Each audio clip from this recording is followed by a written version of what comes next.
मी तसं पाहिलं तर माझ्या आठवणीप्रमाणे बाबा दुसऱ्यांदा या ठिकाणी आलेले आहे. पहिला कधी आलो तो आता लक्षात नाही, पण आजची भेट ही आयुष्यभर लक्षात राहील. आणि आपल्याला तर मी प्रथम भेटतोय. आपले आशीर्वाद घेण्याचं कित्येक दिवस मनात होतं. तसं मी विश्वंभरजींना बोललो पण होतं की मला यायचंय, बाबांचे आशीर्वाद घ्यायचे. आपलं बोलणं मी लक्षपूर्वक ऐकलं आणि त्यात आपण सुरुवातीला जे बोललात की तुम्ही, आता हे तुमचे शब्द आहेत म्हणून मी वापरतो, म्हातारपण स्वीकारायला तयार नाही. आजही तुम्ही प्रेरणा देतात आम्हाला. माझं मत आहे प्रेरणा कधीच म्हातारी होऊ शकत नाही. मी येताना एक सरकारी ताफा गेला, त्याच्यात जयंतराव तुमचे पूर्वाश्रमीचे नेते होते. महत्वाचा मुद्दा काय की जिंकलेले सुद्धा इथे येत आहेत आणि आम्ही हरलेले सुद्धा इथे येतोय. थोडक्यामध्ये या निकालावरती ना हरलेल्यांचा विश्वास आहे ना जिंकलेल्यांचा विश्वास आहे. जिंकले ते विचार करतात त्यांना धक्का, आपण जिंकलो कसा, आणि आम्ही हरलो, आम्हाला धक्का बसला, आम्ही हरलो कसा. याचं कारण स्पष्ट आहे की जे आता आमच्याकडनं आपण वधून घेतलं की सत्यमेव जयते, आता सत्तामेव जयते सुरू झालेलं आहे आणि त्याच्या विरोधात आपण उभे राहिलेलो आहोत. ठीक आहे, आत्ताची सुरुवात आहे. या एवढ्याशा आंदोलनाने काय होणार असं जर कोणाला वाटत असेल तर वणवा पेटवायला एक ठिणगी फक्त कारणीभूत असते. ती ठिणगी आज पडलेली आहे. पैशाचा अमाप वापर झाला हे आपल्याही कानावरती आलं. आमच्यापैकी काहींनी, म्हणजे सगळ्यांनी तो व्हिडिओ तर बघितलाच विनोद तावडेंचा. योजनांचा भरपूर पडणारा पाऊस पाहिला.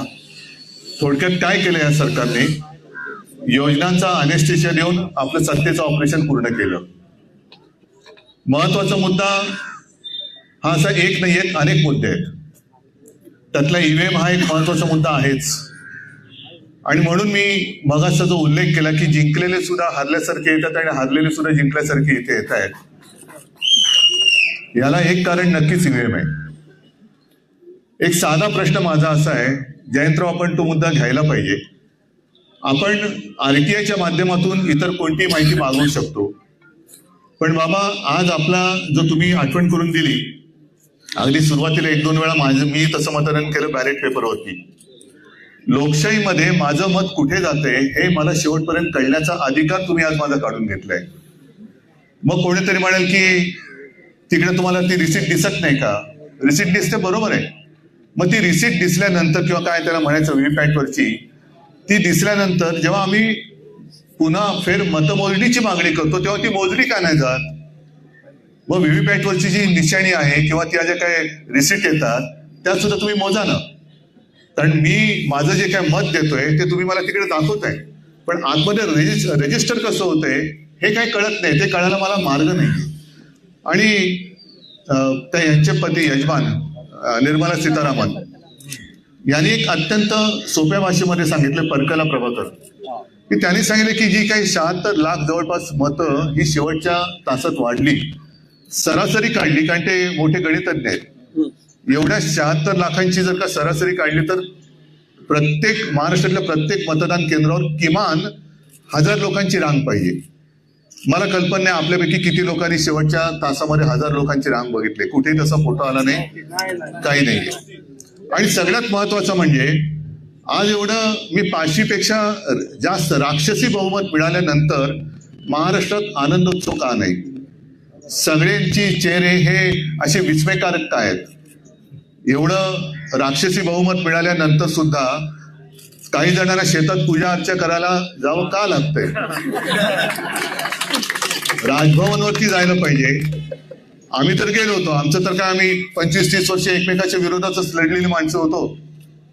पण जेव्हा आमची महाविकास आघाडी झाली तेव्हा पहिल्या प्रथम तेव्हा तर काय राष्ट्रपती राजवट लावली होती. आज कोणीही दावा केलेला नाही. विधानसभेची मुदत संपून गेलेली आहे तरी राष्ट्रपती राजवट का लागली गेलेली नाही? ह्या सगळ्या प्रश्नाचं उत्तर कोणाकडेच नाहीये. आणि एवढं बहुमत मिळाल्यानंतर सुद्धा राजभवनावरती जायच्याऐवजी लोक शेतात का जातात, अमावस्येचा मुहूर्त का घेतात, अजूनही दावा का केला जात नाही, हा महत्वाचा प्रश्न आहे. मग यांची थोडक्यामध्ये यातनं मानसिकता कळते की यांना सरकार येईल याचं असं कधी वाटलं नव्हतं. त्याच्यामुळे मुख्यमंत्री कोण होणार, मंत्रिमंडळात कोण येणार याची काहीच तयारी नव्हती. आणि ती नव्हती म्हणून आता जसं जागा वाटपामध्ये वेळ लागतोय तसं या सगळ्या वाटपामध्ये वेळ लागतोय. असो, मला असं वाटतं आज मी मुद्दामून आलो आपले आशीर्वाद घ्यायला, कारण कोणीतरी आम्हाला एक वडीलधारं पाहिजे की तू करतोयस ते बरोबर करतोयस, तू करतोयस ते चुकीचं करतोयस हे सांगणार कोणतरी पाहिजे. आणि ते काम आपण केलेलं आहे.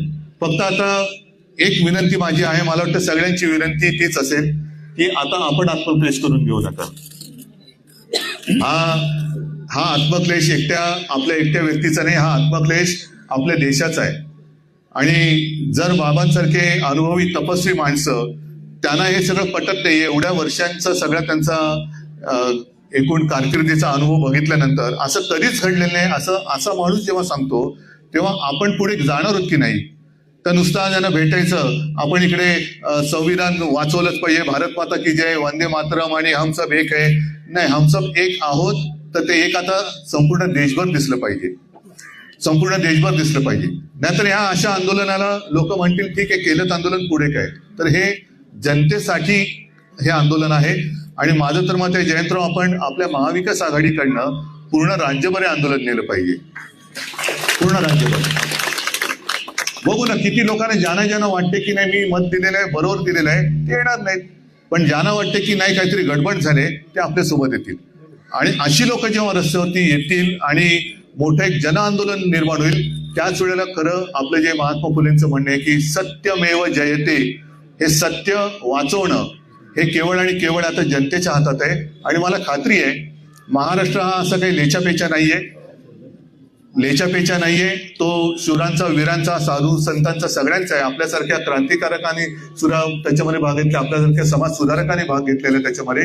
तर असा हा महाराष्ट्र देशाला दिशा दाखवण्यासाठी पुढे आल्याशिवाय राहणार नाही, हा मला विश्वास आहे. आणि याच्यासाठी शिवसेना म्हणून जे काही करायचं ते आम्ही करूच. पण मला खात्री आहे आमचे महाविकास आघाडीचे सहकारी आता जयंतराव इथे आलेलेच आहेत, ते सुद्धा आणि अगदी काँग्रेस सुद्धा लोकशाही वाचवण्यासाठी रस्त्यावरती आल्याशिवाय राहणार नाही. सगळ्यांना परत धन्यवाद देतो. आणि बाबा, माझी सगळ्यांच्या वतीने विनंती आहे की आपण आता जेवढा त्रास करून घेतला तेवढा पुरे, बाकीचं आंदोलन आम्ही नेतो पुढे.